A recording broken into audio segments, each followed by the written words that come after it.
14 avril 77, dans la banlieue qui fait la petite route et les RTA, dans le matin, les mots, etc., etc., etc.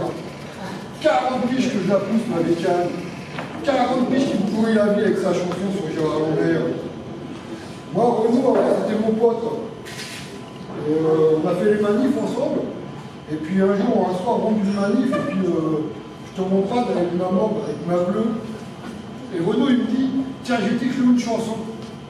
C'est l'histoire d'un mec qui rentre en mobilette et il tombe en rade. Et puis, il y a un petit prince qui vient me faire chier, et puis tu lui éclates la tronche. Alors moi, je lui dis, ouais, ta chanson, elle est super, mais moi, je suis un gentil loupard. Je suis pas un paillou criminel. Alors il me dit, t'inquiète pas, les gens vont aimer, c'est une super chanson. Ouais, mais moi, je suis un gentil loupard. Alors voilà. Donc, depuis, avec Renaud, on se cause plus. Et alors moi, maintenant qu'il va plus très bien, je lui ai écrit une petite chanson aussi pour lui montrer, pour qu'on essaie de se réconcilier un peu. C'est l'histoire d'un mec qui est né en 1952. Et il écrit des chansons super. Et puis un jour, il tombe en rade de boisson anisée, alcoolisée. Alors là, il fait noir, tous les rades ils sont fermés. Et il ne trouve pas de boisson et il n'arrive plus à écrire. Et puis il y en a un renard imaginaire qui vient de gonfler, puis il lui éclate la tête. Alors, voilà, je vais vous interpréter cette chanson. Donc je l'ai écrit que pour Renaud.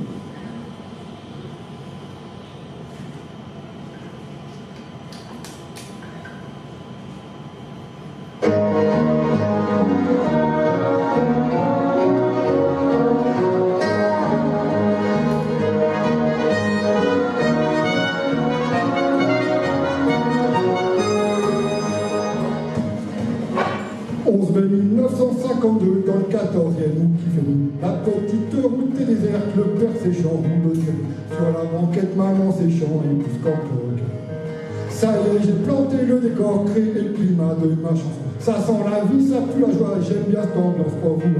Voici l'histoire proprement dite, voici l'intrigue de ma chanson. Le loge Renaud prépare son flingue, les mots se bastonnent dans sa petite tête. Les années passent, on est déjà mes 68. Lorsque soudain survient le drame, il n'y a plus de manif, il n'y a plus de cocktail, il n'y a plus de palais. Le jeune Renaud est fou de rage. T'aurais voulu Renaud séchant, aller ce soir-là à Saint-Michel. T'aurais cassé du CRS comme un bon chien.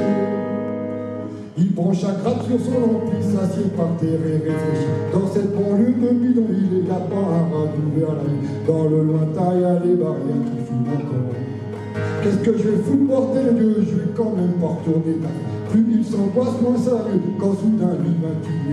Je vais faire chanteur, puis me maquer, puis faire une loge à ma gonzesse. Faire le loupard jusqu'au renard pour oublier mes idées noires. Faut bien que je me défonce un petit peu, je suis énervé. Une fois ça tourne dans les balles au docteur Renaud, et c'est écrire inspiration, on veut rien savoir, c'est le bon Dieu qui l'a puni.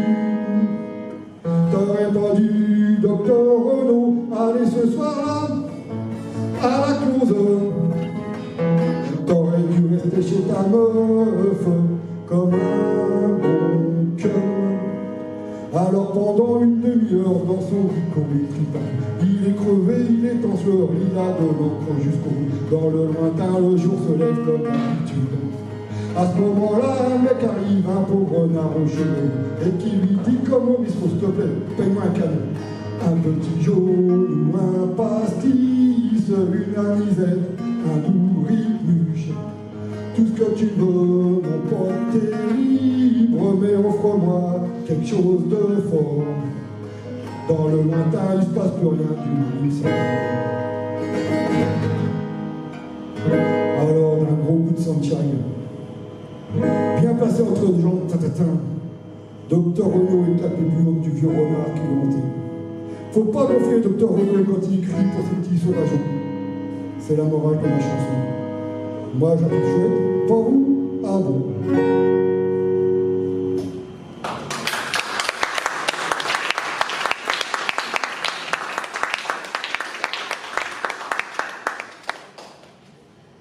Donc, c'était la vraie histoire de Renaud.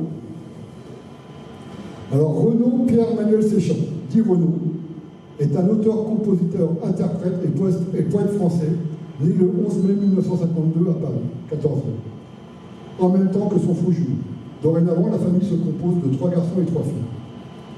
Renaud, c'est 24 albums, plus de 20 millions d'exemplaires vendus, et c'est l'un des chanteurs les plus populaires en France. Il utilise ses chansons pour critiquer la société, rendre hommage ou faire sourire par un usage de l'argot et du verlan. Il s'est lui-même surnommé le chanteur énervant en raison de ses multiples engagements pour des causes comme le droit de l'homme, l'écologisme ou l'antimilitarisme qu'il dénonce fréquemment dans ses chansons. Bien que cette position suscite souvent la polémique, il est devenu l'un des Français les plus populaires. Donc sa mère, Solange Mérieux, originaire d'une famille des mineurs du Nord, était ouvrière à Saint-Étienne avant de devenir femme au foyer lorsqu'elle se marie à 20 ans. Elle lui apporte la chaleur, la simplicité des rapports et l'amour de la rue. Son père, Olivier Séchant, auteur plusieurs fois primé de romans policiers et de livres pour enfants, et aussi professeur d'allemand et de néerlandais pour joindre les deux bouts. Lui, son père, il va lui donner le goût de l'écriture, l'amour de la vérité et une éducation protestante purité. Et aussi anarcho-socialiste, comme le dit le chanteur lui-même. Il lui inculque une méfiance certaine envers les forces de police, les militaires et l'ordre en général. En fait, Renaud, toute sa vie, il va passer de l'un à l'autre. Tantôt, il sera passionné par les mots et recherchant le silence pour écrire, son père. Tantôt, rattrapé par le goût de l'engagement, le besoin de solidarité et la colère contre tous nos égoïsmes, sa mère. Son grand-père maternel aussi a influencé Renaud. C'est Oscar, qu'il considère comme son maître à penser. Il était mineur à l'âge de 13 ans, puis soldat dans les tranchées en 14-18 et ouvrier chez Renault. Il était très engagé politiquement et syndicalement du côté des Rouges.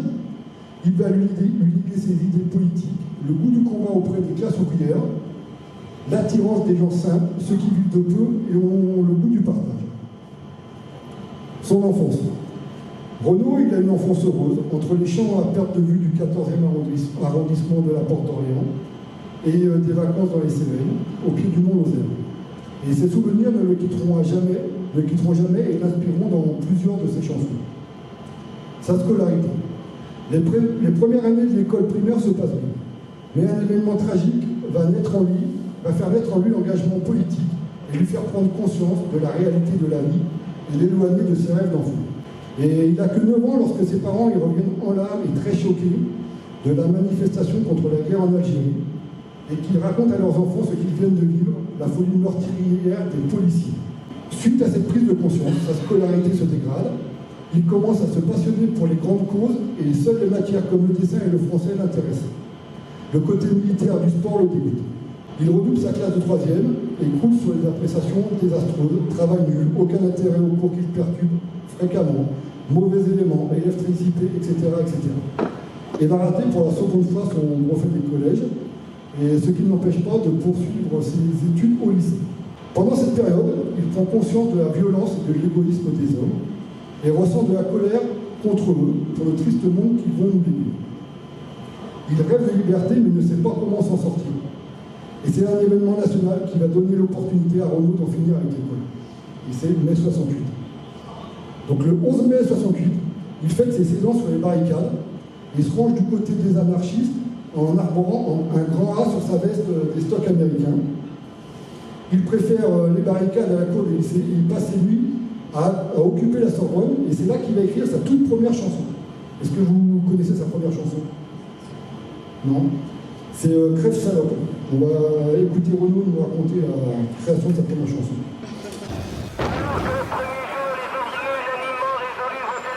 Je croise dans un amphithéâtre de la Sorbonne occupé un jeune mec qui, avec sa guitare, commence à chanter une chanson qu'il vient d'écrire, qui s'appelle La Révolution. Qu'est-ce que tu vas faire dans la rue, petit gars? Je vais aller faire la révolution. La révolution. Et son texte était manuscrit à la main, et moi il y a une machine à écrire dans cet amphithéâtre. Je dis, si tu veux, je te le tape à la machine. Je sais taper à la machine. C'est vrai que j'avais appris tout enfant. Je vais taper son texte à la machine, et j'ai relu le texte. Et je dis, putain, finalement c'est facile de faire une chanson. Il suffit d'écrire ce qu'on vit, de raconter une histoire, et puis de mettre 3 accords de musique, quoi. Alors quelques jours après, ou peut-être même le jour même, j'ai commencé à prendre un papier, un stylo. J'ai écrit ma première chanson, j'ai pris une guitare qui traînait. J'ai mis 3 accords, ça a fait une chanson. Je me suis dit, tiens, je sais faire des chansons, je vais en faire d'autres. Et c'est comme ça que tout a démarré. Et cette petite chanson qui s'appelait Crève salope a eu un franc succès dans les amphis de la Sorbonne occupée. Tous les copains qui avaient une guitare me voulaient recopier le texte de la chanson pour la chanter à leur tour dans d'autres bandes. Ça me fait de la peine pour mon vieux père. La chanson est très impertinente à son endroit. Et il va encore être triste. Depuis 30 ans, il est triste à chaque fois qu'on évoque cette chanson. Ça commence par « Je venais de manifester au quartier, j'arrive chez moi fatigué, épuisé. Mon père me dit « Bonsoir fiston, comment ça va ?» Je lui réponds « Ta gueule sale con, ça te regarde pas. » Et je lui dis « Crève salope » et je lui dis « Crève charogne » et je lui dis « Crève poubelle, vlan, une baigne. » Le lendemain, comme tous les jours, je vais au lycée. Je rencontre dans la cour mon prof d'anglais. Elle me dit « Bonjour jeune homme, comment ça va ?» Je lui réponds « Ta gueule sale conne, ça te regarde pas. » Et je lui dis « Crève salope » et je lui dis « Crève charogne » et je lui dis « Crève poubelle, vlan, une baigne. » Le proviseur m'a convoqué le lendemain dans son cabinet privé pour un entretien. Il me dit « Essuie les bons pieds avant d'entrer. » Je lui dis « Écoute mon pote, tu me laisses causer. » Et je lui dis « Crève salope » et je lui dis « Crève charogne » et je lui dis « Crève fumier, vlan, viré. » Je me suis retrouvé dans la rue abandonné. J'étais complètement perdu, désespéré. Un flic me voit et me dit « Qu'est-ce que tu fous ici? À l'heure qu'il est, tu devrais être au lycée. » Et je lui dis « Crève salope » et je lui dis « Crève charogne » et je lui dis « Crève fumier, vlan, bouclé. » Je me suis retrouvé enfermé à la santé, puis j'ai été condamné à être guillotiné. Le jour de mon exécution, j'ai eu le droit au cureton. Il me dit « Repentez-vous mon frère dans une dernière prière. » Et j'ai dit « Crève salope » et j'ai dit « Crève charogne » et j'ai dit « Crève fumier, vlan. » Ils ont tranché. Voilà. Renaud a 16 ans quand il écrit cette chanson.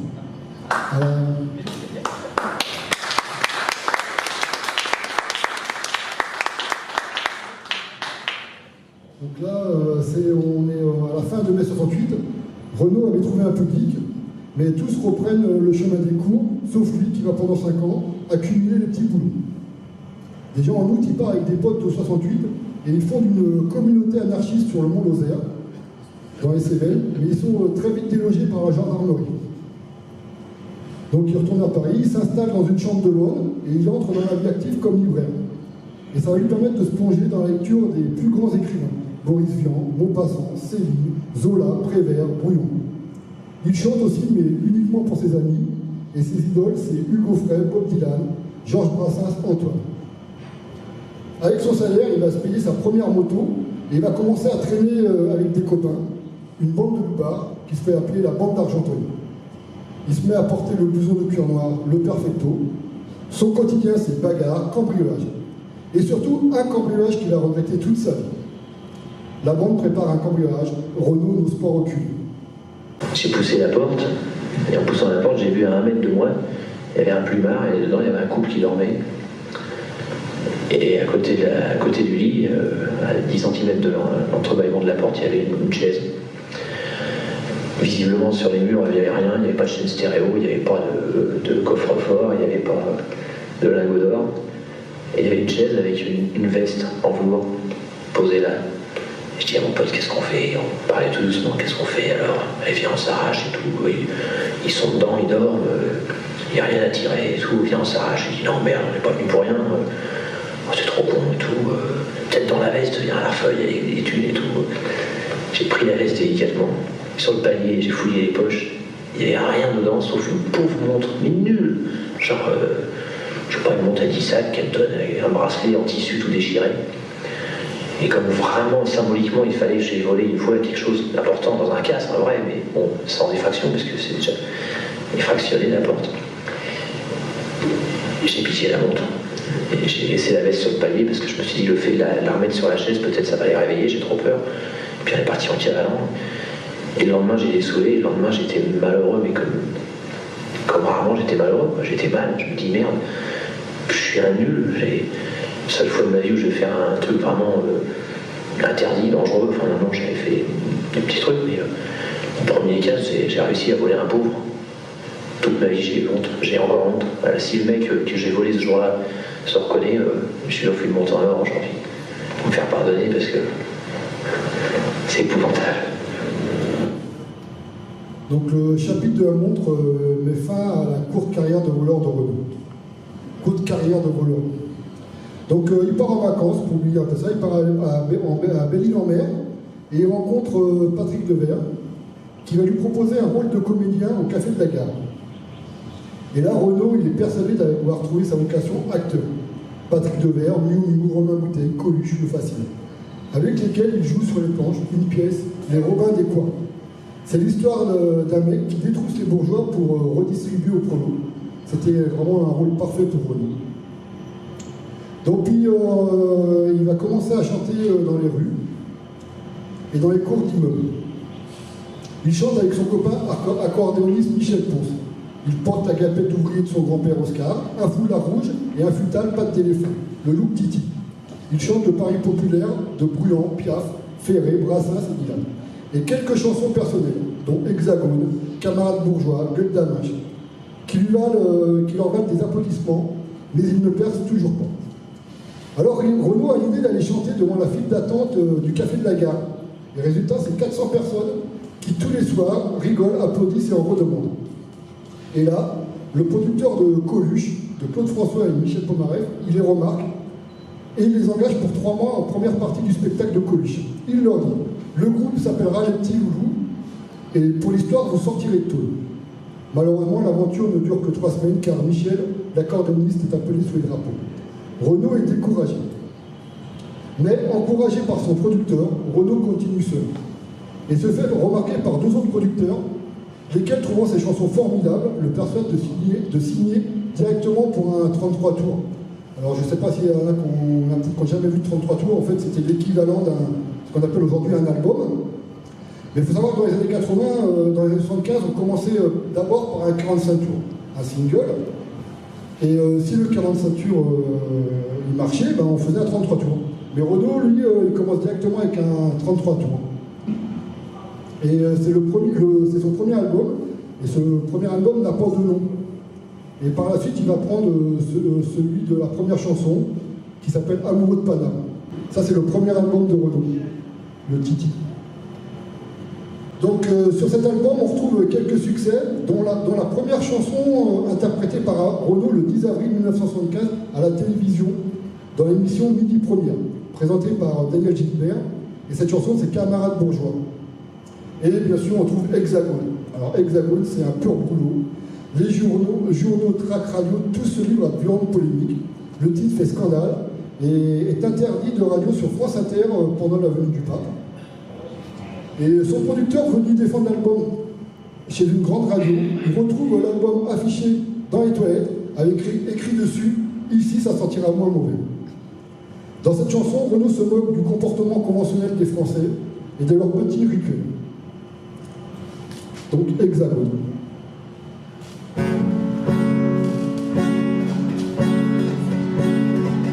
Ils s'embrassent au mois de janvier, car une nouvelle année commence. Mais depuis des éternités, n'a pas tellement changé la France. Passent les jours et les semaines, y'a que le décor qui évolue. La mentalité est la même, tous les tocards, tous les faux culs. Ils sont pas lourds en février à se souvenir de Charonne, des matraqueurs assermentés qui fignolèrent leur besogne. La France est un pays de flics, à tous les coins bruyant d'un sang. Pour faire régner l'ordre public, ils assassinent impunément.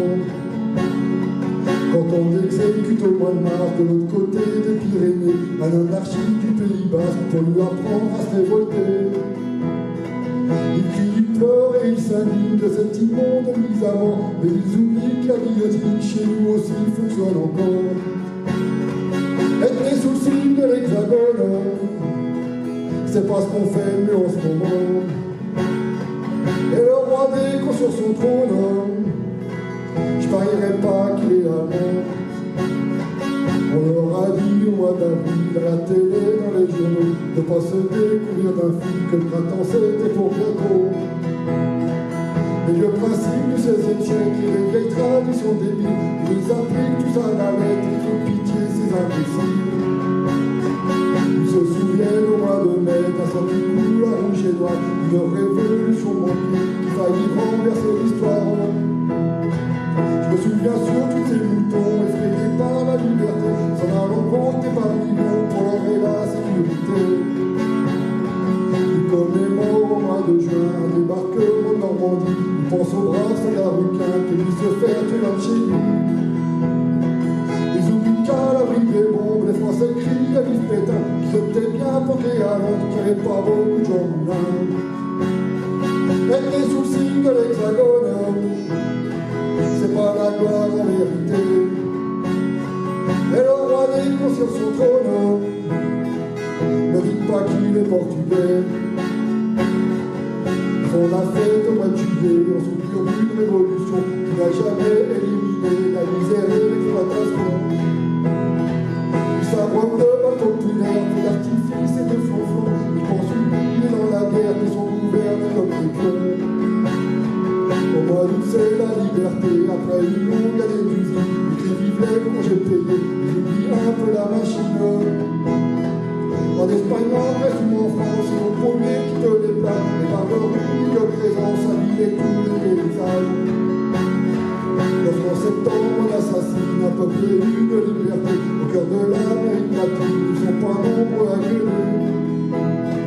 Un ambassadeur se ramène, bras ouverts, il est accueilli. Le fascisme, c'est la gangrène à Santiago comme à Paris.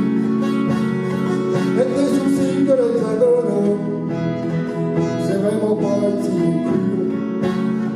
Et le roi des cons sur son trône, il est français, ça j'en suis sûr. Fini les vendeurs en octobre, le raisin ferme en tonneau. Ils sont très fiers de leur vignoble, leur côte du Rhône et de leur Bordeaux. Ils exportent le sang de la terre un peu partout à l'étranger. Leur Bulgarie, leur Camembert, c'est leur feu de bois, là c'est carré. On en vend au sein de l'auto, ils vont admirer par milliers, dans le modèle chez Peugeot, ils ne pourront jamais se payer. La bagnolate et les tiercés, c'est le peuple du peuple de France. Le supprimer, c'est le tuer, c'est une royale tuance. En décembre, c'est l'apothéose, après une longue année d'usine.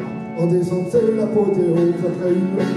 En décembre, c'est l'apothéose, un grand coup fait les petits cadeaux. Ils sont toujours aussi moroses, mais il y a de la joie dans les ghettos.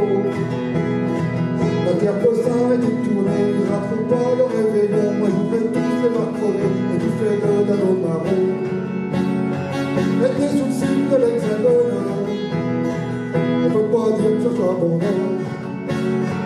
Si votre décompte perdait son trône, il y aurait 60 millions de prétendants.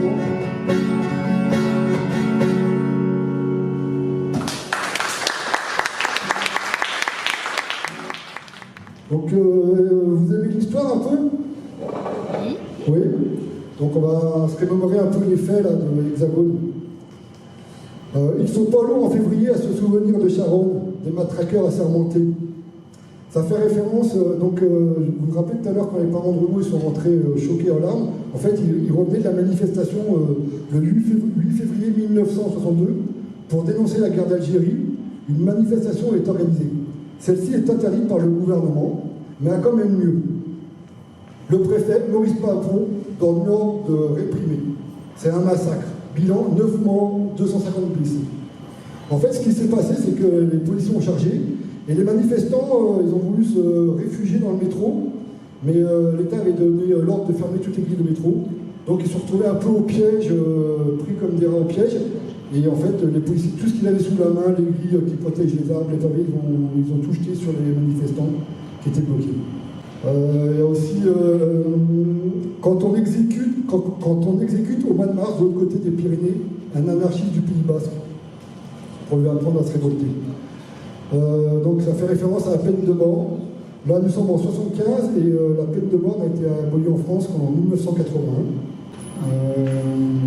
Ils se souviennent au mois de mai d'un senti couleur rouge et noir d'une révolution manquée. Donc là, il fait référence au gouverneur d'une révolution manquée de mai 68. Il commémore au mois de juin un débarquement de Normandie. Il pense aux braves soldats ricains qui veulent se faire tuer loin de chez lui. Ils oublient qu'à l'abri des bombes, les Français criaient Pétain qu'ils étaient bien flanqués à Londres, qu'il n'y avait pas beaucoup de gens blancs. Donc allusion au débarquement américain en Normandie le 6 juin 1944, qui permet la libération de la France. Et ici, Jean Moulin, un des plus célèbres résistants français, qui meurt exécuté en 1943. Et ses cendres présumées reposent au Panthéon. Ils font la fête au mois de juillet en souvenir d'une révolution, donc ça, c'est référence à la Révolution française 1789-1799, et la fête nationale qui en résulte. Au mois d'août, c'est la liberté. Après une longue année d'usine, ils tributent les congés payés. En Espagne, en Grèce et en France, ils vont polluer toute les France. Donc là, c'est les congés payés qui datent des accords de Matignon de juin 1936 et qui permet le tourisme. Et qui, suite à la période de croissance qui suit la Seconde Guerre mondiale, se transforme en tourisme de masse. Ici, fait référence lorsqu'en septembre, on assassine un peuple et une liberté au cœur de l'Amérique latine. Il fait allusion à la dictature suite au coup d'État de Pinochet, le 11 septembre 1973. Il a déformé aussi la petite phrase de Karl Marx qui était la religion, c'est l'opium du peuple. Renaud, il a la bagnole, la tiercé, c'est l'opium du peuple de France, qui fait référence à Karl Marx. Voilà. Donc, grâce à cet album, Renaud il est contacté par le patron de la Pizza du Marais. C'est un café-concert qui commence à avoir une réputation. Il donne des concerts. Et Renaud dit, j'ai partagé l'affiche avec Yvan Dautin. On chantait chacun 1 heure et on avait chacun nos 15 spectateurs. Lui, ses copains et moi les miens. Donc au début, il n'y a quand même pas fou. Puis il est remarqué par un dénicheur de talent pour France Inter. Et là, sa notoriété a grandi et les gens commencent à affluer à la Pizza du Marais. Et Renaud aussi, il passe beaucoup de temps, c'est au café de la Veuve Pichard. Et c'est sûrement pour Dominique, la jolie Corse, qui y travaille et qui ne laisse pas Renaud indifférent. Mais malheureusement, elle est déjà mariée à Gérard Land. Ah bien, j'avais pas vous disiez en bien. Mais c'est peut-être le même, non? Là, le Renaud, il est amoureux.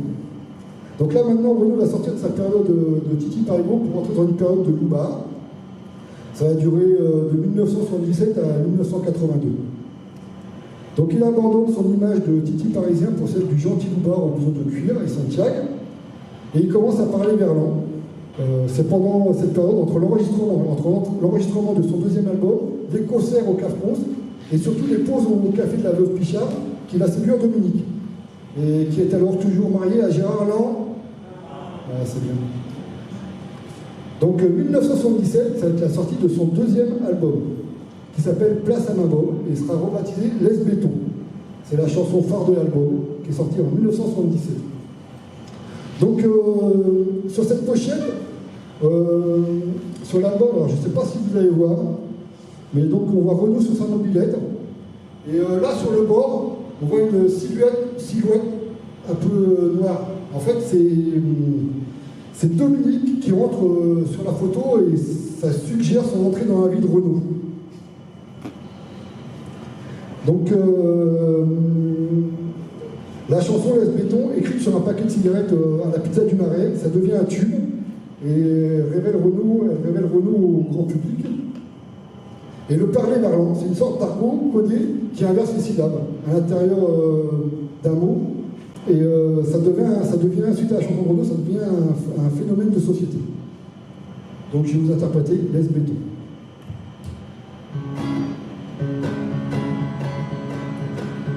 J'étais tranquille, j'étais peinard, accoudé au flipper, le type est entré dans le bar, a commandé un jambon beurre, puis il s'est approché de moi, puis il m'a regardé comme ça. T'as des bottes, mon pote, elle me botte. Je parie que c'est des Santiago, viens faire un tour dans le terrain vague, je t'apprends d'un jeu rigolo, à grand coup de chaîne de vélo, je te mets tes bottes à la baston, moi je dis... Ce qu'il a dit? Laisse Béton.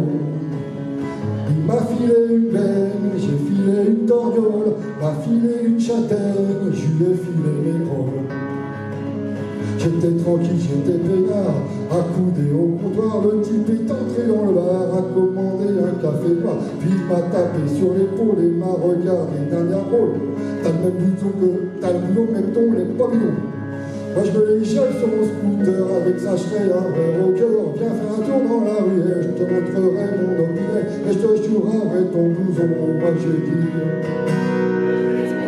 il m'a filé une belle, j'ai filé un marron, m'a filé une châtaigne et je vais filer mon blouson.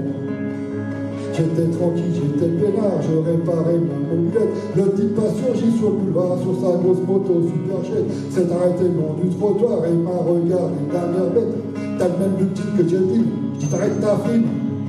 Je parie que c'est ta belle bistrot, s'il est carrément pas craignos. Viens faire un tour derrière l'église, histoire que je te réalise. Un grand coup de ceinturon, moi je dis.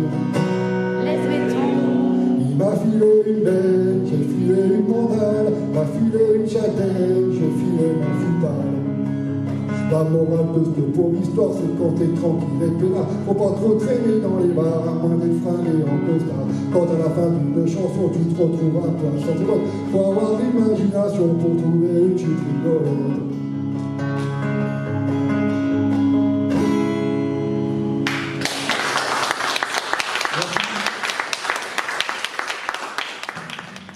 Donc, suite à cet album, nous sommes en avril 1978, sa notoriété grandissant, les médias commencent à lui coller l'étiquette de Louba, alors que ses chansons ne sont pas autobiographiques, mais plutôt une manière de faire connaître les problèmes des personnes qu'il a rencontrées. Pour démystifier cette image, il finit tous ses concerts par PAU, P-A-U, plus loin A-I-M-E. Dominique quitte enfin Gérard pour Renaud, qui écrit sa première chanson d'amour dédiée à Dominique, et qui donnera le nom de cette chanson à son troisième album. Donc, troisième album, Ma Gonzesse. Donc là, on peut voir aussi sur la pochette, donc là, on voit Dominique qui rentre carrément dans la vie de Renaud, et elle se retrouve avec lui. Donc, album plus sensible, plus tendre qu'engagé que les précédents, d'un Renaud amoureux. Première grande salle à Paris, au Théâtre de la Ville. 800 places, il joue à guichet fermé pendant 5 jours. Et sa chanson Ma Gonzesse, pour celle qui tous les jours partage mon cassoulet. Il faut dire que Renaud, c'est un des rares artistes à pouvoir écrire une chanson d'amour dans lesquelles un loupard invite sa gonzesse à partager son cassoulet. Et il y a aussi une très belle chanson pour Pierrot.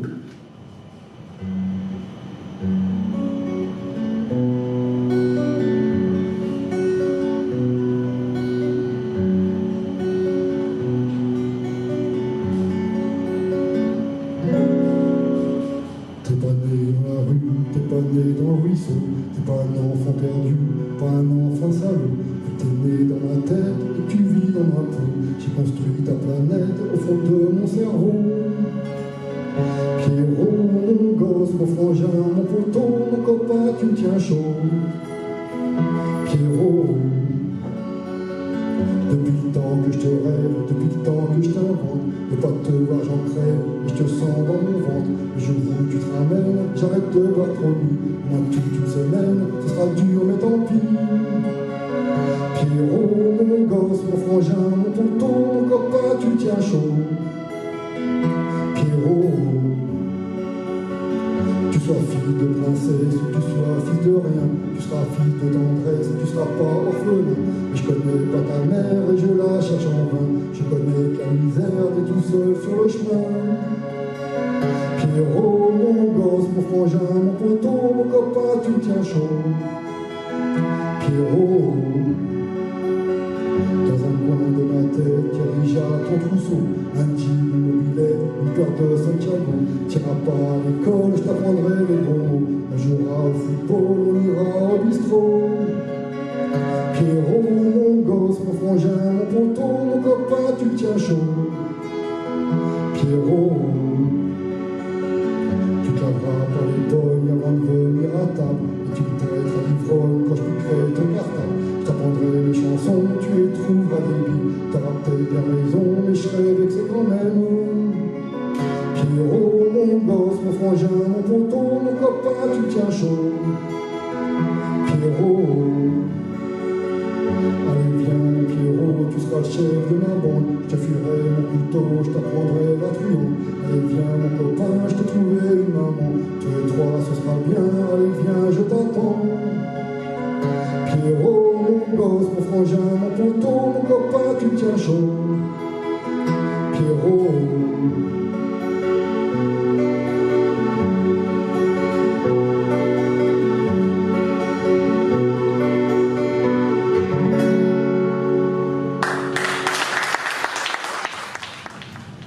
Renaud commence à gagner de l'argent et ses chansons plus sensibles l'éloignent de son image de loupard, Robert. Certains, dont Rock'n'Fall, le taxe de récupérer par la société de consommation, et d'autres du fait de sa famille d'intellectuels gré de son père, de bourgeois. Vous doutez bien la réaction de Renaud. Énervé, il promet un prochain album d'une violence noire.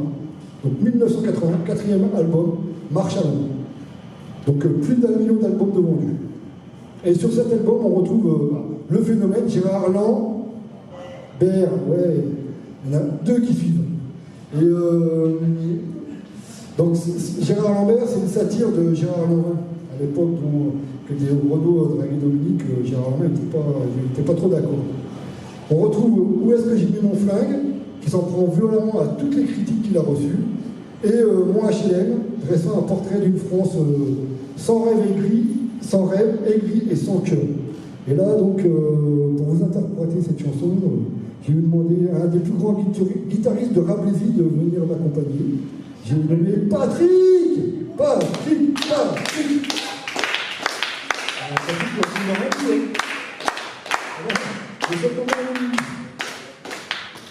C'est comme au boulot, ça, quand on a besoin de tête, jamais là. Donc, Mon HLM avec Patrick.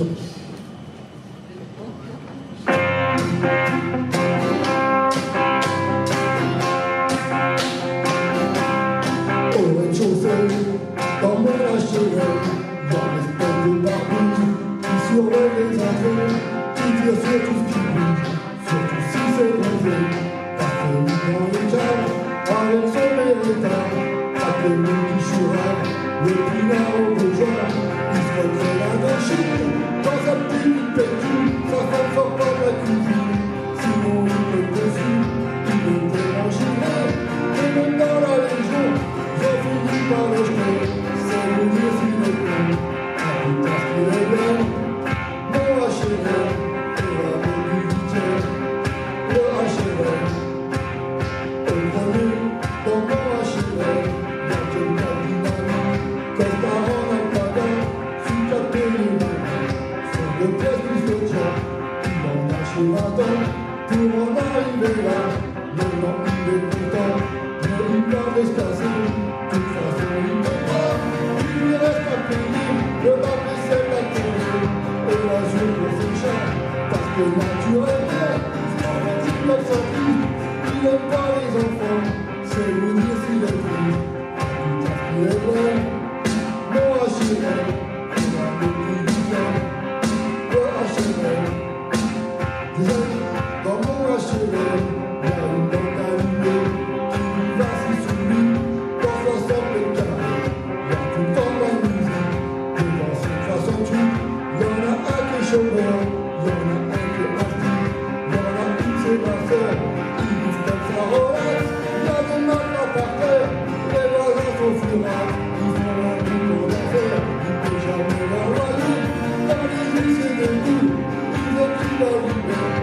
C'est vous dire si c'est cool, parce qu'il est bien, mon HLM, il a le mobilitaire, le HLM, au troisième, dans mon HLM, il y a l'espèce de connasse, celle qui vole dans la pile, vivra à voir, le 20 juillet au cou, comme tous les décolorés, et la famille Cooper, elle allume tout le quartier, quand elle sort son cocker, au minute de retraite, premier rang, mais elle veut pas d'enfant, parce que ça fait vieillir, ça amollit les fesses, et puis ça fout des rires, elle va rire dans les fesses, c'est vous dire s'il est bon, à tout il est belle, mon HLM, et la mobilitaire, le HLM, le quatrième, dans mon HLM, dans celui que voisin, appelle le commun.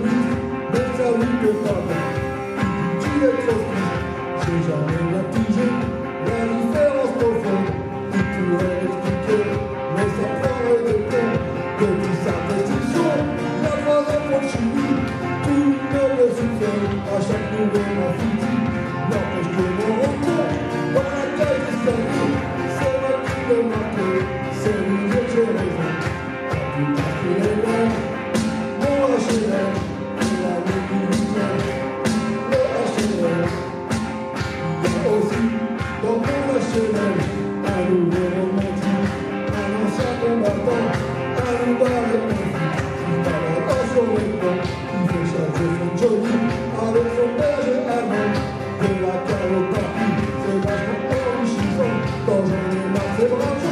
Je fais un son habituel pour construire un moment avec ma copine Germaine.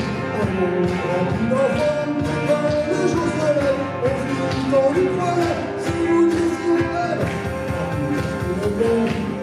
mon HLM, c'est un peu plus vivant. Le HLM, mon HLM, c'est un peu plus vivant. Le HLM,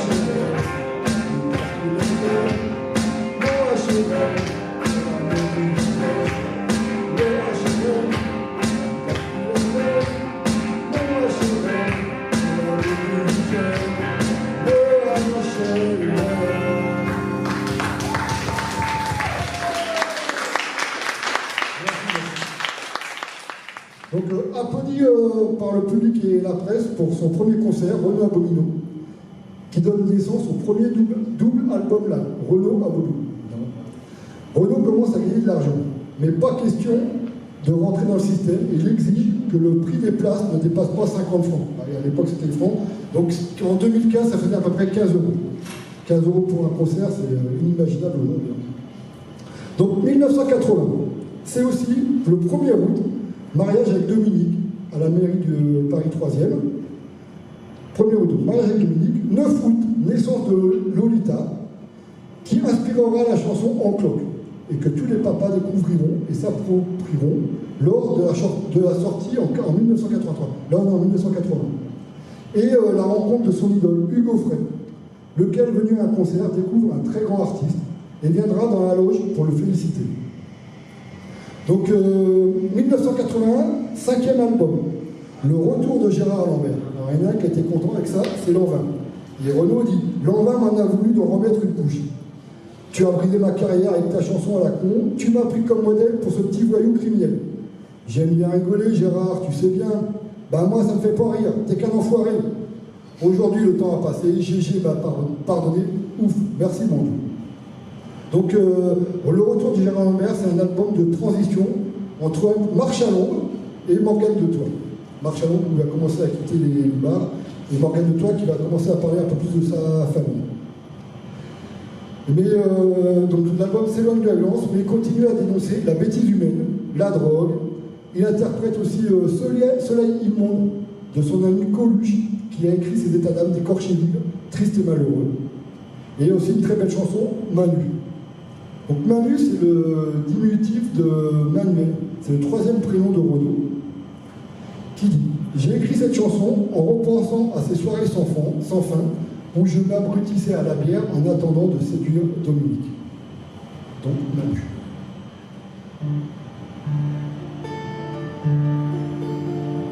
Et Manu rentre chez toi, il y a des larmes plein ta bière, le bistrot va fermer, puis tu gonfles la tolière. Je croyais qu'un mec en cuir, ça pouvait pas chialer, je pensais même que souffrir, ça pouvait pas t'arriver. J'oubliais que tes tatouages et ta lame de couteau, c'est surtout le blindage pour ton cœur d'artichaut. Et déconne pas Manu, va pas te tailler les veines, une gonzesse de perdu, c'est des copains qui reviennent.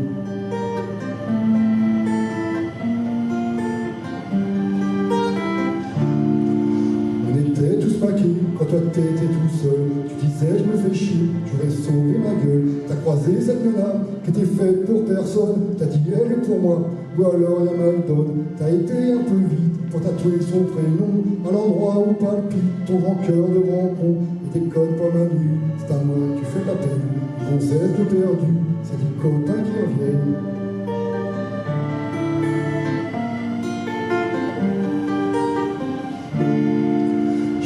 On est des loups, on est fait pour vivre en bande, et surtout pas en couple, ou alors pas longtemps. Nous autres, ça fait un bail, qu'on a largué nos types, toi t'es toujours en rade, avec la tienne et tu flippes. Et Manu, vivre libre, c'est souvent vivre seul, ça fait peut-être mal au bide, mais c'est bon pour la gueule. Et déconne pas Manu, ça sert à rien la haine, une gonzesse de perdu, c'est des copains qui reviennent.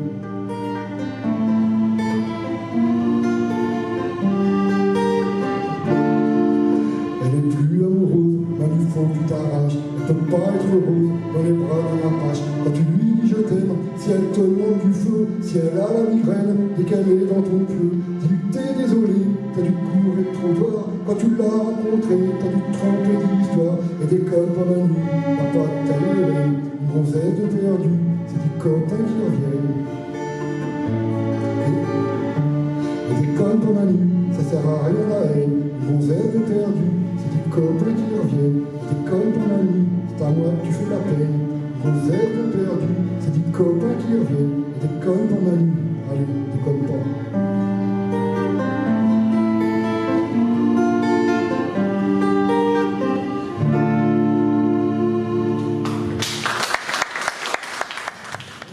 Maintenant, on arrive dans les années 82-83, et Renaud il a inspiré des aventures d'Antoine, donc il consacre tout son temps libre à la construction d'un voilier.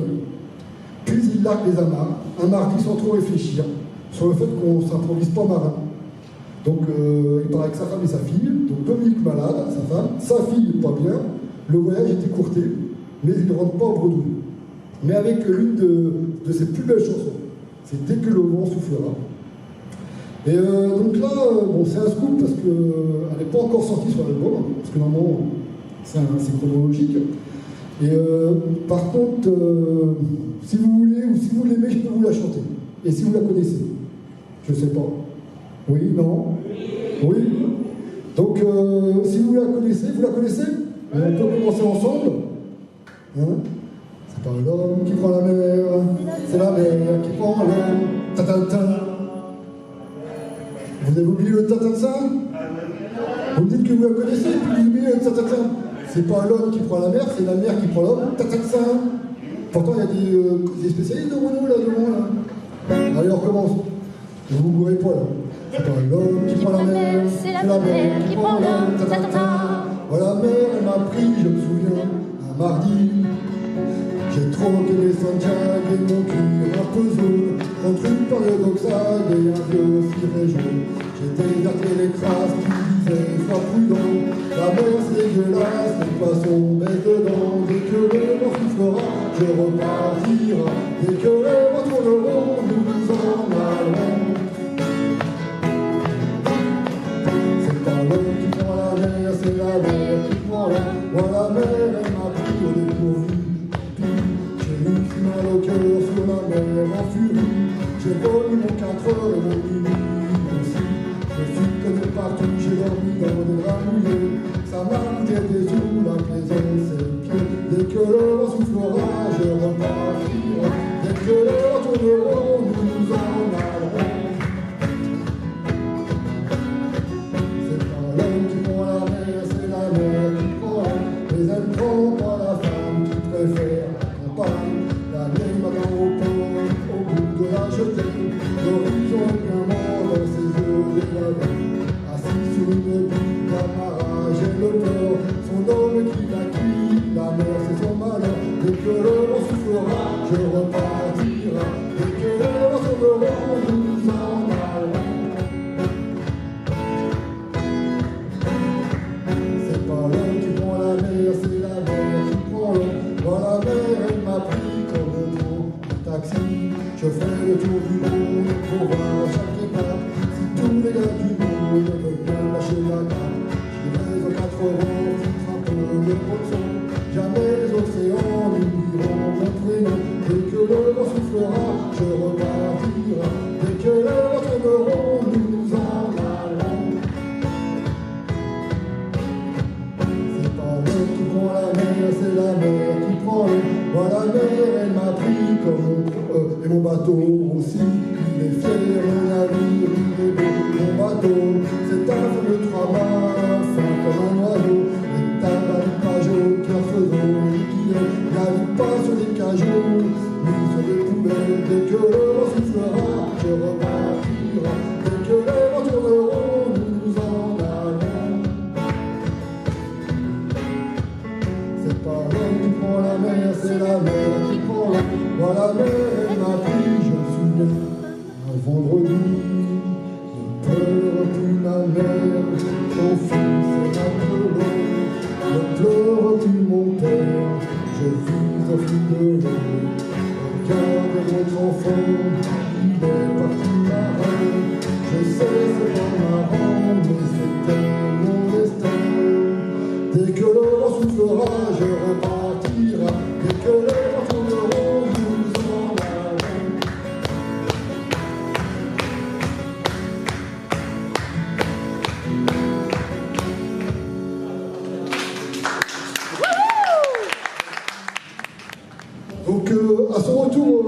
retour de son voyage, Renaud part pour Los Angeles enregistrer son 6e album, Morgane de toi, sur lequel on retrouve évidemment Morgane de toi, ça veut dire amoureux de toi en manouche, et un morceau que tous les papas s'approprieront, c'est En cloque. Bon là, comme je vois qu'il y a de l'ambiance, d'habitude je le fais pas, mais j'essaie de faire l'intro, parce que d'habitude j'arrive pas à faire l'intro. Mais bon, on va vous faire l'intro parce que vous êtes sympa.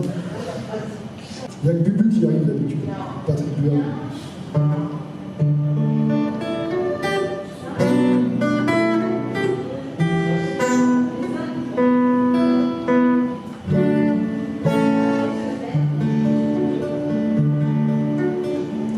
Elle a mis sur le mur, au-dessus du berceau, une photo d'Arthur. Bravo, avec ses cheveux en brosse, elle trouve qu'il est beau dans la chambre du gosse. Bravo, déjà les petits anges sur le papier peint, je trouvais ça étrange.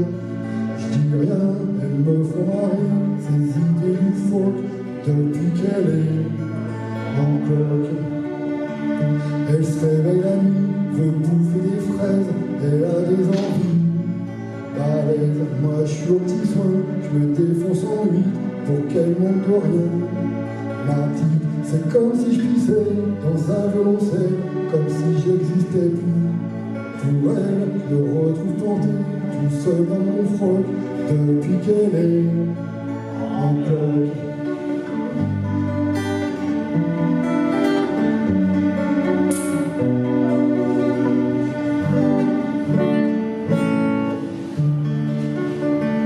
Le soir elle tricote en buvant de la merveille, moi je démêle ses plottes de lait, elle use des miroirs à se regarder dedans, à se trouver bizarre. Tout le temps je lui dis qu'elle est belle, comme un foutre au mur, elle croit que je me fous d'elle. C'est sûr, faut bien dire ce qu'il est, moi aussi je débloque depuis qu'elle est en cloque. Faut que je retire mes grolles quand j'entre dans la chambre du petit rossignol. Quel coup, c'est que son petit bonhomme qui arrive en décembre, elle le protège comme une louve. Même le chat pépère, elle en dit du mal, sous prétexte qu'il perd ses poils. Il ne veut plus voir traîner autour du paddock depuis qu'elle est en cloque. Quand je promène mes mains de côté de son dos, j'en colle des coups de poing.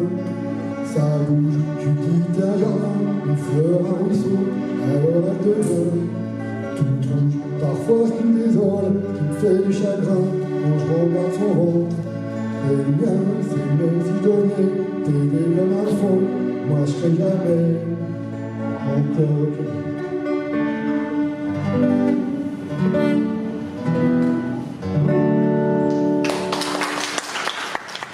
Donc Renaud commence à laisser un peu plus les loupards pour parler de sa fille, de sa famille, de sa famille dans cette chanson.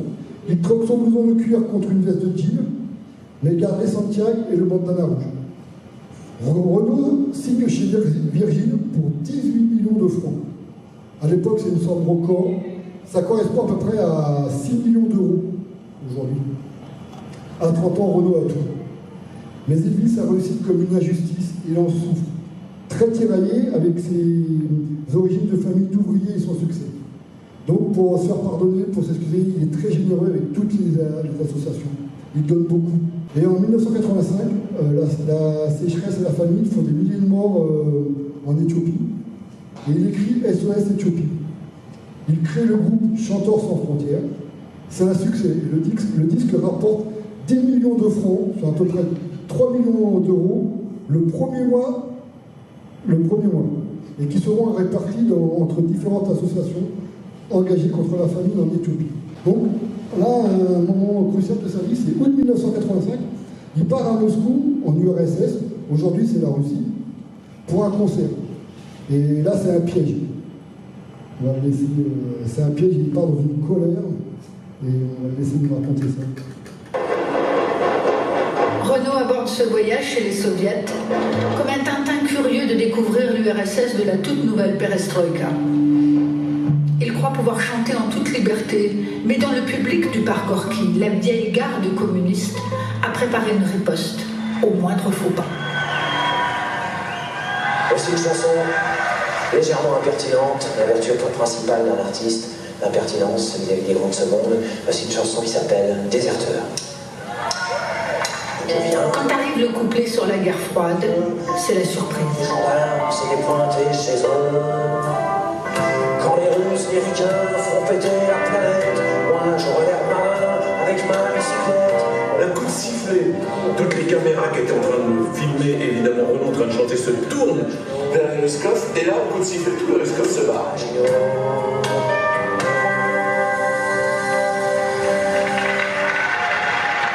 Dans les backstage, après, il est énervé, tellement coléreux que tout le monde ferme sa gueule.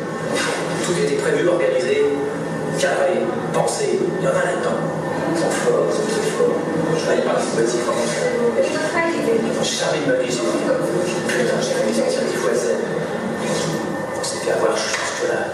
Ça, on s'est fait avoir ici. Ça commence à faire tilt, c'est quand j'ai vu les lumières allumées, je sais pas compris sur les gradins vide. Vous avez mis temps, les mecs. Là, j'ai dit, là, il y a quelque chose de pas normal. Les gradins vides, vous avez été longs, les mecs. Je pense qu'à ce moment-là, il s'est senti tout seul. Il y a eu un énorme, profond moment de solitude où il savait que nous, on ne pouvait rien faire, nous qui l'accompagnons, et il était devant quelque chose où il est parti d'un fleur au fusil et tout s'est démonté. Il se sent trahi. Après les acteurs, juste, quand les Russes, les Ricains font péter la planète. Que je te dise un truc, si demain il y a une usine qui est en grève et des mecs qui souffrent, qui me demandent à voir parce que j'ai du pouvoir, en tant qu'artiste, en tant que chanteur, de venir faire un gala social pour eux, j'irai toujours. Mais qu'on ne vienne plus parler de ce modèle-là. En France, sinon je n'irai pas. Cet incident donc, qui ne s'en remettra jamais et laissera des séquelles qui seront à l'origine de ces angoisses et qui le mèneront au renard. Déserteur, c'est une chanson adaptée par Renaud du Déserteur de Boris Vian, une chanson de 1954. Donc je vais vous interpréter Déserteur, mais bon, vous vous barrez pas en plein milieu. Hein.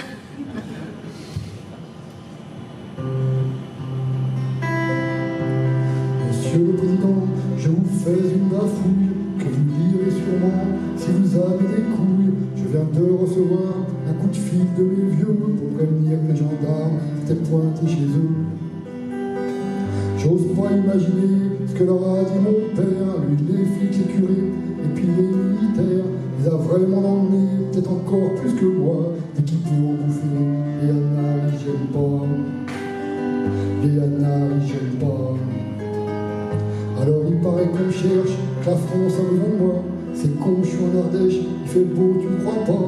Je suis là avec des potes, des écolos marrants. On a une vieille icône, on la retape tranquillement. On fait pousser des chèvres, on fabrique des bijoux. On peut pas dire qu'on se crève, le travail c'est pas pour nous. On a des plantations, pas énormes, 3 hectares. D'une herbe qui rend un con, dont c'est pas du Ricard. Dont c'est pas du Ricard. Monsieur le Président, je suis un déserteur de ton armée de clan, de ton troupe branleur. Ils auront pas ma peau, ils toucheront pas à mes cheveux. Je saluerai pas le drapeau, je marcherai pas comme les bœufs. J'irai pas en Allemagne faire le con pendant 12 mois, dans une caserne à femmes avec des plus gros que moi. J'aime pas recevoir des ordres, j'aime pas me lever tôt, j'aime pas être en borne plus souvent qu'il me faut. Plus souvent qu'il me faut. Puis surtout ce qui me déplaît, c'est que j'aime pas la guerre. Et qui c'est qui l'a fait? Bah c'est les militaires. Ils sont nuls, ils sont moches, et puis ils sont teigneux. Maintenant je veux dire pourquoi je veux jamais être comme eux. Quand les Russes, les Ricains font péter la planète, moi j'aurais l'air malin avec ma bicyclette, mon pantalon trop court, mon fusil, mon calot, ma ration de topinambour et ma vie Maginot. Et ma vie Maginot. Alors me gonfle pas, ni moi ni tous les potes, je serai jamais soldat, j'aime pas les bruits de bottes. T'as plus qu'à pas t'en faire et construire tranquillos des centrales nucléaires, des sous-marins craignos. Et va pas t'imaginer, monsieur le Président, que je suis manipulé par les rouges ou les blancs. Je suis qu'un militant du parti des oiseaux, des baleines, des enfants, de la terre et de l'eau. De la terre et de l'eau. Monsieur le Président, pour finir ma bafouille, je voulais te dire simplement, ce soir on fait des nouilles, à la ferme c'est panard, si tu veux viens bouffer.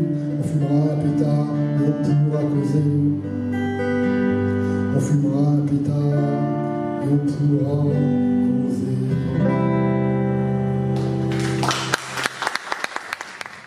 Donc à son retour du RSS, il part pour Los Angeles enregistrer son prochain album.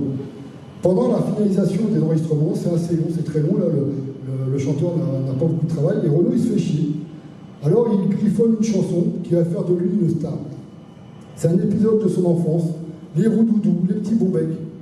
La chanson Mistral gagnant est née.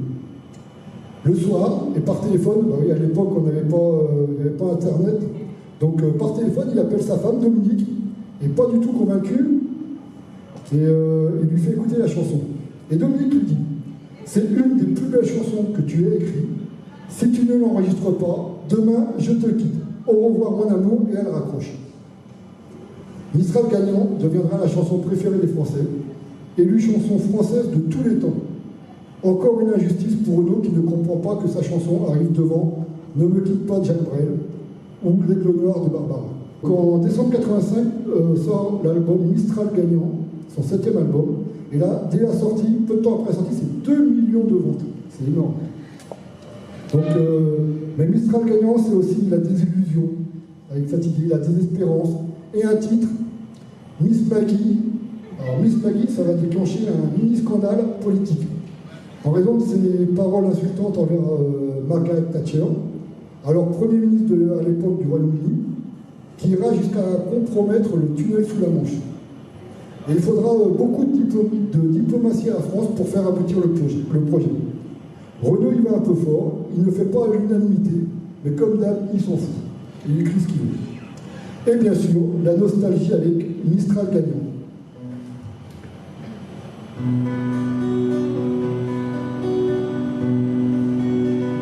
À m'asseoir sur un banc, 5 minutes avec toi, et regarder les gens tant qu'il y en a.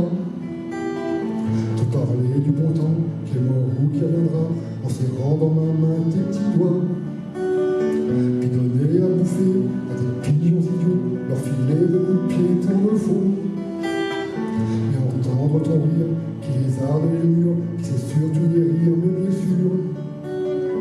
Te raconter un peu comment j'étais minot, les bons becs fabuleux. Au piquet chez Marchand, 45 et Minto, caramel à un franc. Et les ministres à gagnant.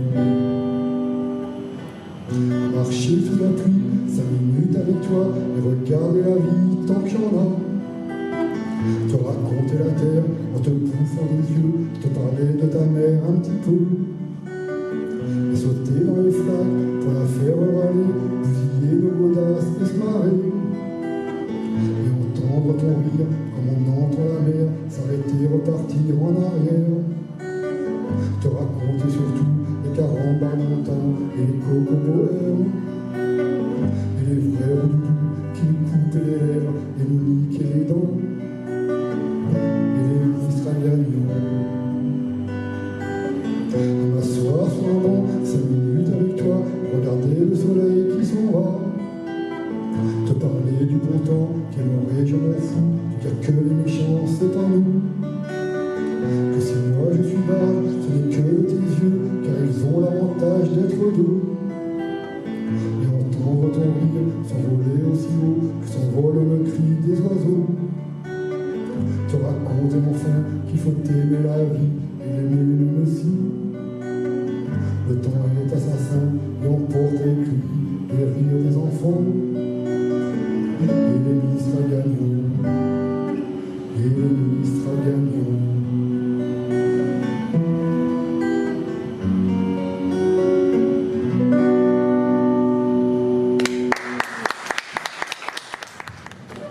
Donc on est en 1986, Renaud a une vie d'artiste comblée, il n'a que 34 ans. Mais Renaud s'enfonce dans la déprime, l'enfance s'éloigne, le temps passe et arrivent les premiers deuils avec 19 juin 1986, Coluche, le parrain de sa fille et ami, meurt brutalement à l'âge de 41 ans.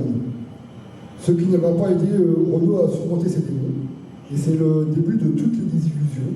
De son point de vue, c'est le monde qui va mal. Renaud sortira un album en 1988, Putain de camion. Il rend hommage à Michel dans la chanson Putain de camion. Et Renaud n'a pas sauté de promotion lors de la sortie de cet album. La couverture affiche un bouquet de coquelicots sur fond noir, c'était les fleurs préférées de Coluche. Donc le 8e album, Putain de camion, ne fait que 800 000 ventes, c'est déjà beaucoup. Et par rapport aux 2 millions d'avant, c'est un peu peu pour Renaud. Et ça, c'est à faute de promotion. 91, le 9e album, Marchand de cailloux. Ça remonte un peu, c'est pareil, ça descend un peu. Les ventes chutent un peu, c'est 650 000 albums. Tout va mal, la guerre du Golfe, puis la mort de Gainsbourg en 1991. Qu'est-ce qu'il va pouvoir faire courir Renaud? En 92, il fait partie de l'équipe qui relance Charlie Hebdo. Et durant 80 semaines, il va y rédiger ses chroniques Renaud mis en tête.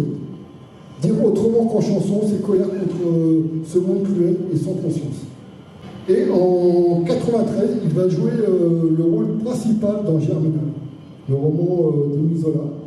Donc quelques années plus tôt, en 1980, Claude Berry avait promis de trouver un rôle au cinéma.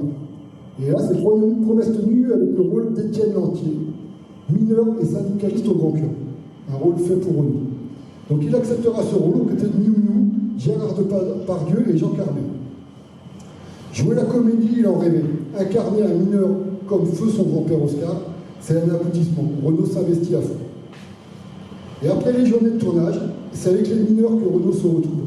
Il se sent très proche d'eux. Il va même jouer Étienne Lantier dans la vraie vie, en négociant avec la production une augmentation de salaire pour eux, pour les mineurs, et beaucoup plus de respect pour ces mineurs qui sont très peu considérés par tout le reste du staff.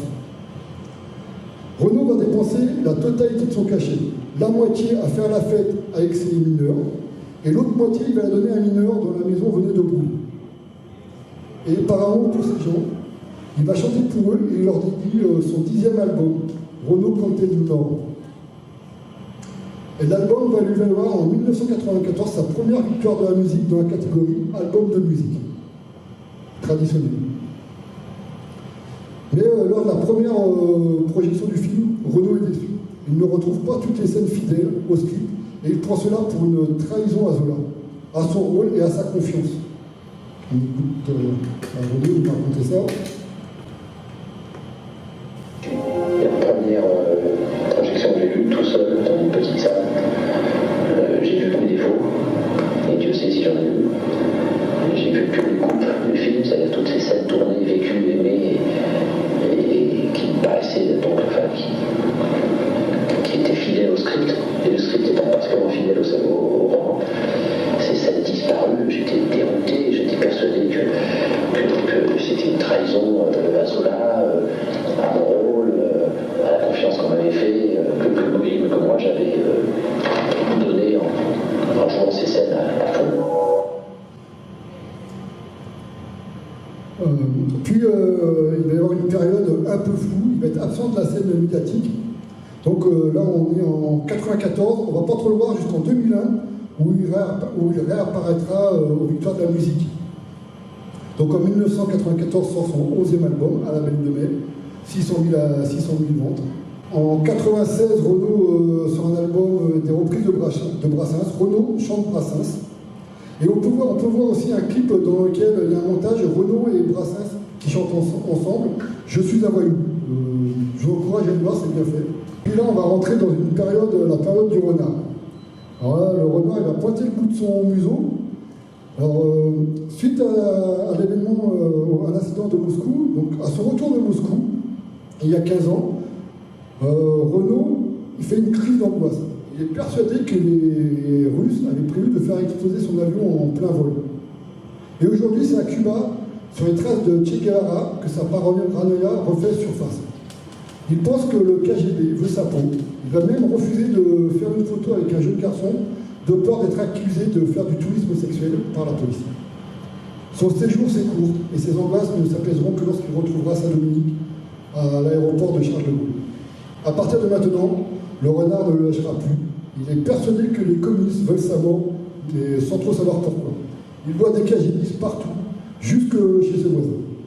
Et il dit « Ma folie et l'alcool que j'ingurgite pour domestiquer l'angoisse rendent folle Dominique, et affreusement malheureuse, laquelle, ne supportant plus cette vie, me propose une séparation temporaire. La dépression, la nostalgie du temps qui passe, la disparition de ses amis proches, le départ de Dominique plonge Renaud dans une grande période de silence. Il emménage au-dessus de la brasserie La Closerie des Lilas, qu'il appelle La Close, et qui va devenir son quartier général. Donc pour l'aider à s'en sortir, ses amis lui proposent de faire une tournée. Donc il va partir pour une tournée de 30 concerts qui était prévue. C'était prévu 30 concerts, et il va en faire 200. Et cette tournée va durer de 1999 à 2001. Et la tournée se nomme Une guitare, un piano et Renaud. Et est très vite renommée Un Ricard, un Pernod et Renaud. Le 17 février 2001, aux Victoires de la musique, Renaud reçoit la victoire d'honneur pour l'ensemble de son œuvre. Puis il interprète Mistral gagnant. C'est le choc. Les spectateurs sont gênés et on a l'impression d'une victoire donnée par compassion. Et Renaud dira « Je vis cette soirée comme un enterrement, le mien.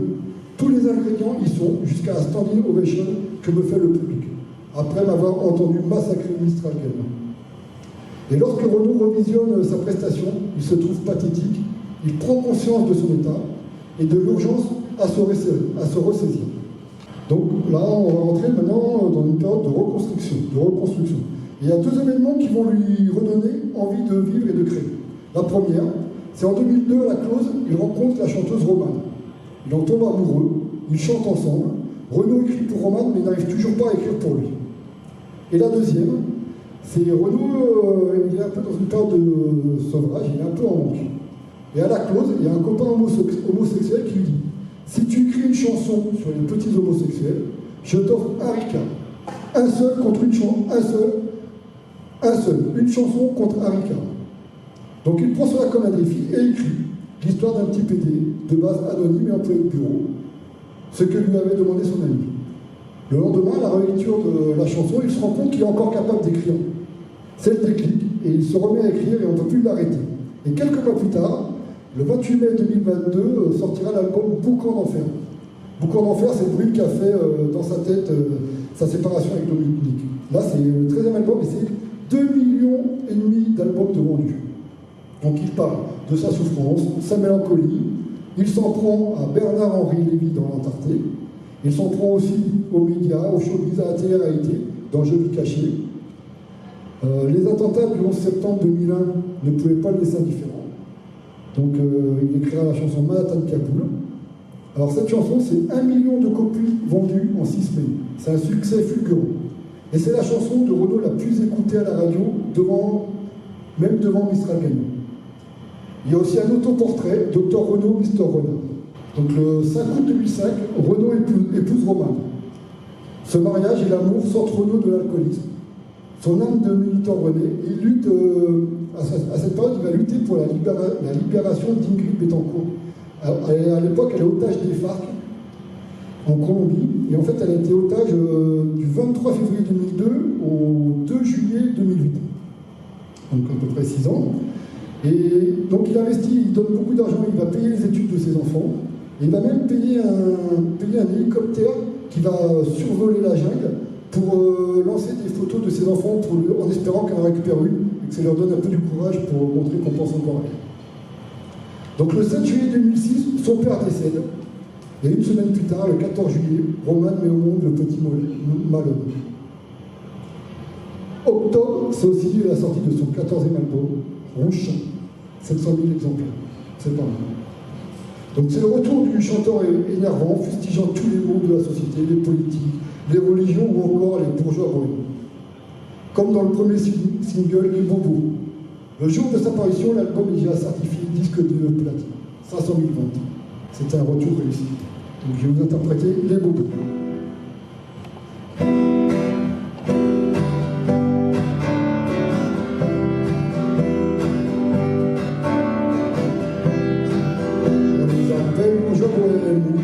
Pour les intimes. Dans les chansons de Vincent Valère, on les retrouve à chaque heure. Ils sont une nouvelle classe, après les pauvres et les prolos. Pas loin des pauvres, quoi que je casse, de vous en dresser le tableau. Sont un peu artistes, c'est déjà ça, mais leur passion, c'est leur boulot. Dans l'informatique, les gars sont faire payer beaucoup d'impôts. Les bobos, les bobos, les bobos, les bobos. Dans les petits quartiers ou dans un lot, à tes articles branchés, la plus tendance que l'avenue fausse. Des enfants bien élevés qui ont eu le petit prince à 6 ans, qui vont dans des écoles privées, privées de racaille, je me comprends. Ils foutent un joint de temps en temps, font leurs courses dans les marchés bio. Ils font qu'à 4 mais plus souvent, préfèrent se déplacer au vélo. Les bobos,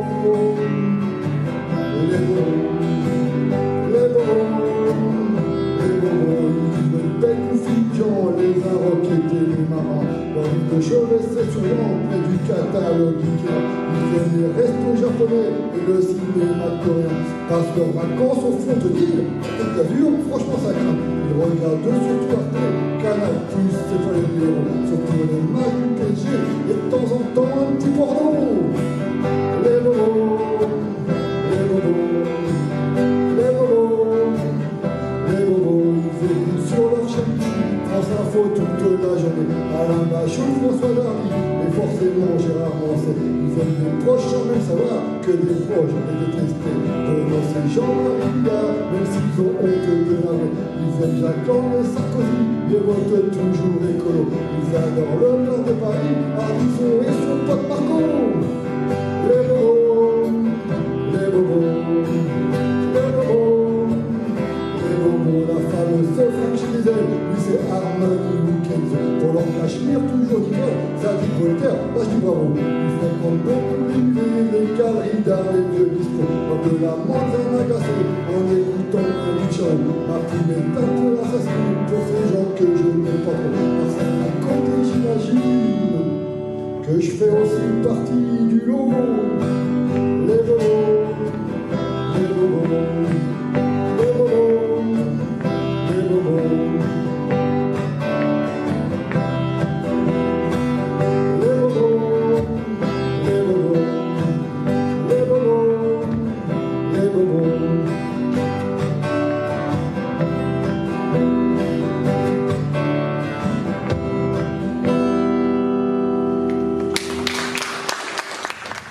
Donc 2008, c'est la rechute. Une fois de plus, il se fait plus discret sur la scène médiatique. Avec Roman et Malone, ils partent habiter à Meudon. C'est le bonheur jusqu'à ce que Renaud se persuade que les KGBistes ont retrouvé sa trace. Il ne dort pas et passe ses nuits à fumer cigarette sur cigarette, et seul l'alcool l'aide à surmonter ses angoisses. Pour s'en sortir, Renaud se penche sur un vieux rêve, transcrire en français quelques-unes des chansons traditionnelles du patrimoine irlandais. Donc 15e album, Molly Malone, 250 000 ventes. 2010, il se lance dans la préparation d'un disque, mais l'aspiration n'est plus là. Ces vieux démons refont surface, et Renaud n'a plus qu'un seul remède pour les éloigner. Le 23 septembre 2011, Renaud et Roman divorcent. Renaud s'en retourne à la Pétouse, sa maison sur l'île sur la Sorgue, et plus rien ne l'intéresse, à part l'Orica, la clope. Il passe une partie de son temps au bistrot du quai Jean Jaurès, au bord de la Sorgue, où chaque jour amène son lot de curieux, d'amis et de fans, et l'autre moitié chez lui devant la télé. Donc on va écouter nous raconter un peu ce passage de sa vie. En ce moment, je suis dans une période où, depuis 4 ans, j'arrive plus à écrire. J'ai plus aucune inspiration, plus une idée de chanson. Je suis de nouveau dans la période où j'étais il y a 10 ans. Et les copains ont beau essayer de m'aider, de me donner des chansons, des musiques, j'y arrive pas. Je sais pas si c'est le destin ou si c'est... Et c'est dû à quoi, vous croyez? Je sais pas.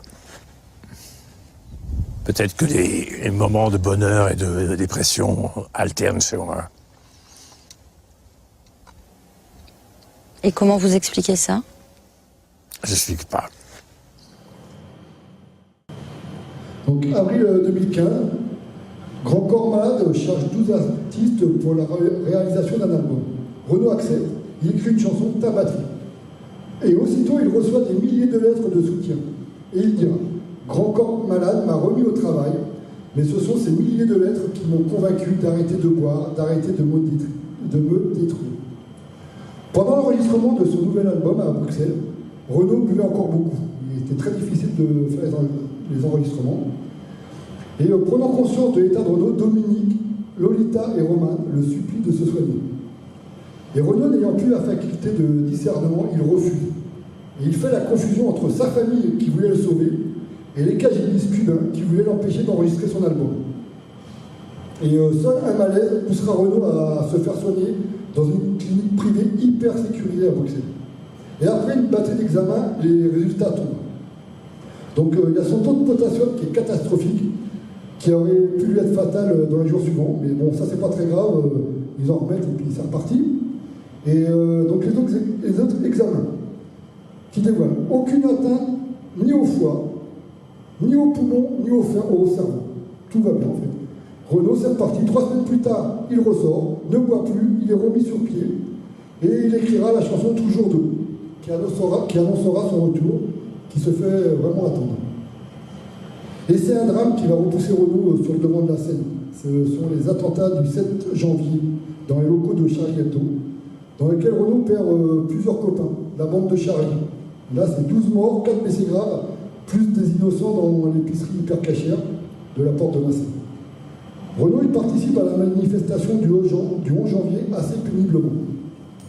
Et ces événements donneront naissance à quelques chansons de son prochain album et motivent son retour à Bruxelles pour terminer son album qu'il avait suspendu à cause de ses problèmes de santé. Et on va l'écouter Place de la République. C'est une grave cicatrice dans mon cœur. Tous les 7 janvier, je viendrai sur cette place commémorer leur mémoire et leur dire qu'on a, malgré tout, toutes les épreuves subies, même pas peur, même pas peur, même pas peur. Ta-ta-ta. Yeah. Dans mon prochain album, début mars, il y aura quelques chansons liées à l'actualité, dont une qui s'appelle Hyper cachère et l'autre qui s'appelle J'ai embrassé un flic. Je les ai vus pleurer comme des gamins et j'ai été bouleversé. Et je félicite toutes les forces de l'ordre qui ont su rester dignes dans ces moments de terreur et de barbarie. Janvier 2016, le single Toujours debout sort, en attendant l'album avec impatience.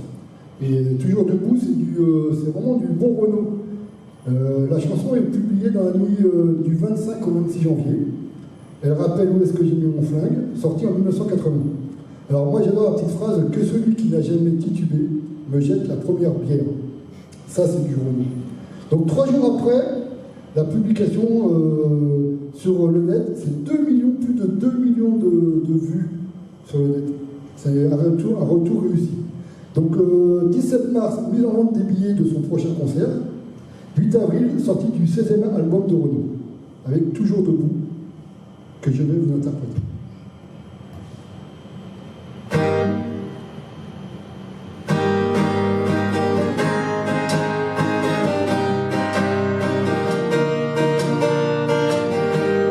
Toujours vivant, rassurez-vous, toujours la banane, toujours debout.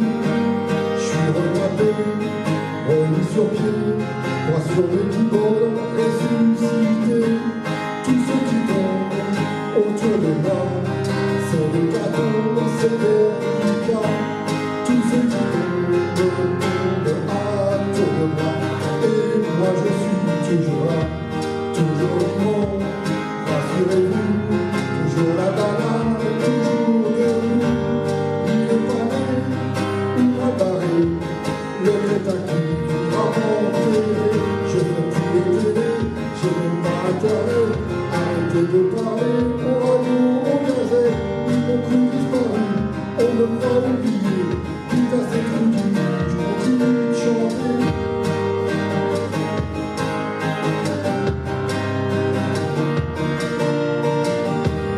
Et puis tu sais, chasseur de vie, paparazzi, en embuscade, qui me dévine et qui n'a plus que des ragots, que des salades. Toutes ces rumeurs sur ma santé,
Donc voilà, Renaud repart sur les routes pour la tournée Phoenix Tour, que plus personne n'espérait. Et donc là, c'est quand même plus de 100 concerts. Et les concerts, je ne sais pas si vous êtes allés, mais ça durait presque 2h30. Et il finira son concert, il finira sa tournée, il clôturera sa tournée à la fête de l'UMA, le 17 septembre 2017 à 17h. Et nous aussi, nous avons terminé. Je sais que ça vous ennuie, mais bon, vous êtes triste. Et on va terminer comme Renaud finissait à Bobino lors de ses premiers concerts pour démystifier son image de loupard avec Poème, P-E-A-U-A-I-M.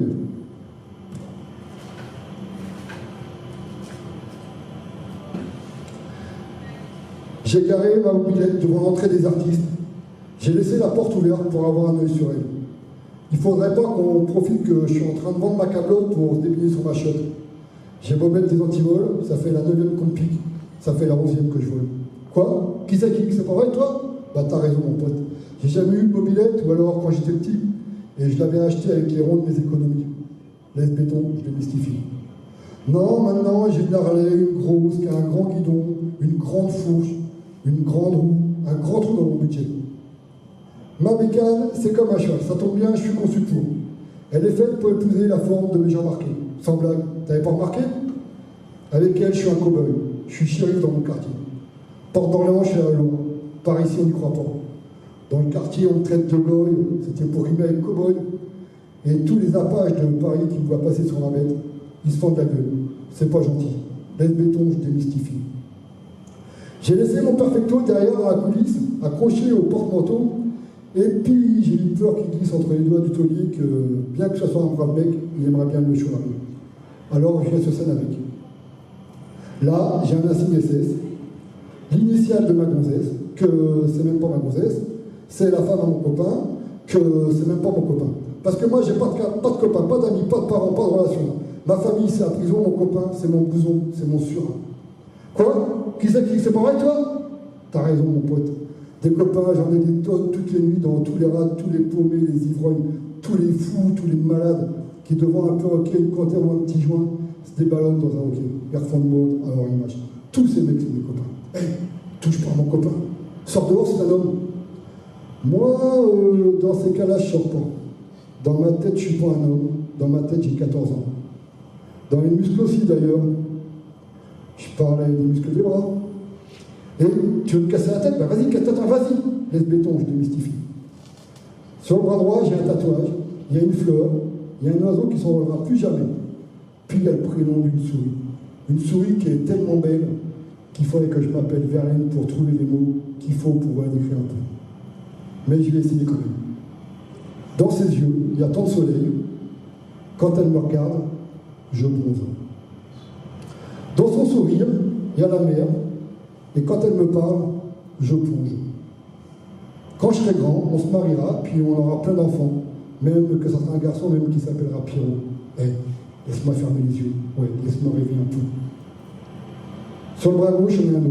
Un poulpeau qui a une gueule d'ange et qui joue de l'accordéon. Puis en dessous, il y a mon prénom. Il y en a que ça dérange.